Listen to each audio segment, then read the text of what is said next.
ભાઈ તમે four વ્હીલના break પટ્ટા બદલાવો ત્યારે ખાસ કરીને નમ્ર અપીલ છે કે તમે એમાં કટ લેથ ઉપર મરાવી લેજો. ડાયરેક્ટ પટ્ટા બદલાવતા નહીં, નકર ડિસ્પેચ હે એક તો ક્યાંક ઘસાડ્યું ક્યાંક નહીં ઘસાડ્યું એને હિસાબે વાઇબ્રેટર થશે, અને પ્લસ બ્રેકના પટ્ટા ઉતારવાની ગેરંટી છે જ. એના માટે થઈને તમે ગમે એ કારીગર પાસે ખોલાવો તો એને કહેવાનું કે ભાઈ મારે બ્રેક પટ્ટા તો બદલાવવા પણ એની યારે મારે કટ મરાવવાની છે ડિસ્કમાં.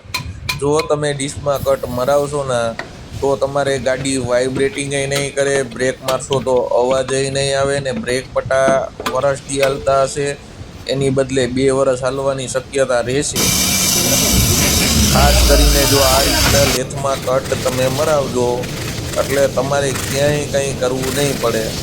તો બધાને ખાસ કરીને અપીલ છે કે તમે ફોર વ્હીલના બ્રેક પટ્ટા જ્યારે ચેન્જીસ કરાવો ત્યારે કટ મારવાનું ન ભૂલતા.